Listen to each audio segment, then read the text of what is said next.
வணக்கம்.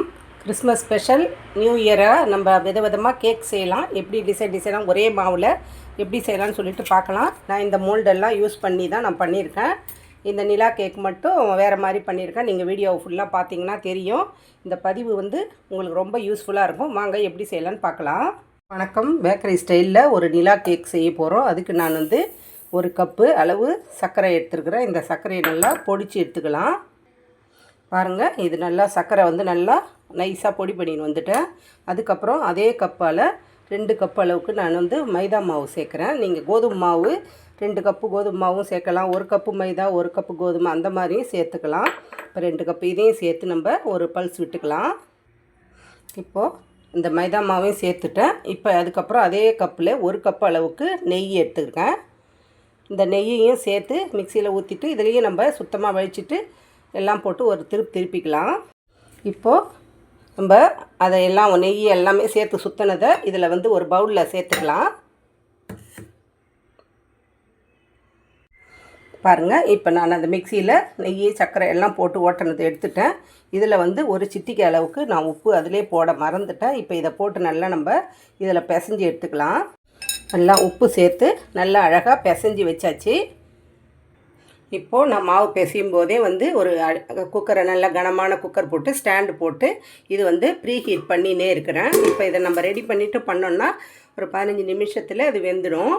இப்போ இதுலேருந்து மாவு கொஞ்சமாக எடுத்துக்கிறேன். இப்போ இது மாதிரி ஒரு தட்டுலேயோ இல்லை பலகையிலையோ போட்டுருங்க.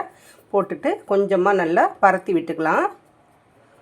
நம்மளுக்கு எந்த கனம் வேணுமோ கேக்கு அந்த அளவுக்கு நல்லா பரத்தி விட்டுக்கலாம். இப்போ பாருங்கள், இப்போ இதை நான் நல்லா ஸ்கொயர் ஷேப்பில் பண்ணி தட்டி வச்சுக்கிட்டேன்.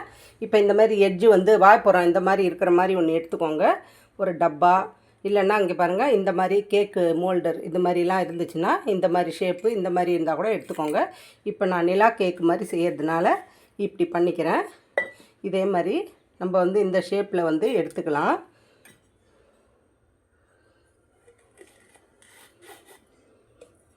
எடுத்திங்கன்னா இந்த மாதிரி நிலா ஷேப் வரும். இந்த மாதிரி நம்ம எல்லாமே பண்ணிக்கலாம். இப்போ பாருங்கள், இந்த மாதிரி நிலா மாதிரி நான் கட் பண்ணி எடுத்துருக்கிறேன் ஒரு பேட்ஜ் மட்டும். இப்போது இதில் ஸ்டாண்டில் இந்த மாதிரி ஒரு தட்டு போட்டிருக்கிறேன். இதில் நம்ம இந்த கேக்கு இந்த மாதிரி கொஞ்சம் கொஞ்சம் கேப் விட்டு விட்டு எடுத்து நிரப்பிக்கலாம். பாருங்கள், இதில் நான் கேப்பில் கொஞ்சம் கொஞ்சமாக டச் பண்ணாத அளவுக்கு நான் வச்சுட்டேன். இப்போ இதை மூடி போட்டுடலாம். மூடி போட்டுட்டு ஒரு 15 நிமிஷம் கழித்து பார்க்கலாம். அதுக்கப்புறம் இன்னொரு பேட்ஜில் நான் இந்த மாதிரி ஷேப்பில் போடுறேன். இதை மாதிரி போட்டும் ஒரு பக்கம் வச்சுக்கலாம். இப்போது ஒரு 15 நிமிஷம் ஆயிடுச்சு. இப்போ பாருங்கள், நல்லா கேக் வாசனை வந்துருச்சு. நான் ஏற்கனவே 10 நிமிஷம் ப்ரீ ஹீட் பண்ணியிருந்தேன். உங்களுக்கு கொஞ்சம் ஒரு 5 நிமிஷம் முன்ன பின்ன ஹீட் ஆகிருந்ததுன்னா கொஞ்சம் நேரம் இது பண்ணிக்கோங்க. ஒரு ஸ்டிக் வச்சு கூட குத்திப்பேன். நல்லா பாருங்கள், வெந்துருச்சு.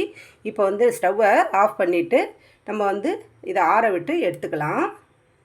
நான் எடுத்து ஆற வச்சுருக்கேன். நம்ம போட்ட சைஸை விட எந்த அளவுக்கு பெருசாக உப்பி வந்திருக்கு பாருங்கள். நான் கொஞ்சம் பெருசாக தான் போட்டிருந்தேன். நீங்கள் ஒரே அளவாக ஷேப்பாக கொஞ்சமாக இந்த மாதிரி கூட போட்டுக்கலாம். எல்லாம் ஆறின பிறகு நம்மளுக்கு நல்லா கிறிஸ்பியாக சூப்பராக பேக் சைடில் ப்ரௌன்ஷாக இருக்கும், ப்ரௌன் கலராக இருக்கும். இப்போ அடுத்த ஈடு அதேமாரி நம்ம வேறு டிசைனில் போட்டு எடுத்துக்கலாம்.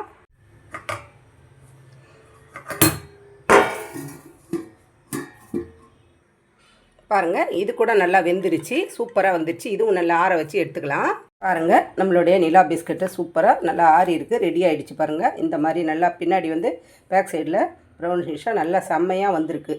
ரொம்ப சந்தோஷமாக இருக்குது. நம்ம வீட்டிலே நம்ம கேக்கு இது மாதிரி கிறிஸ்மஸ்க்கு நியூ இயர்க்கெல்லாம் நம்ம இது மாதிரியே செஞ்சு கொடுக்கலாம். இதில் நீங்கள் எந்த ஷேப்பு வேணுனாலும் போட்டுக்கலாம்.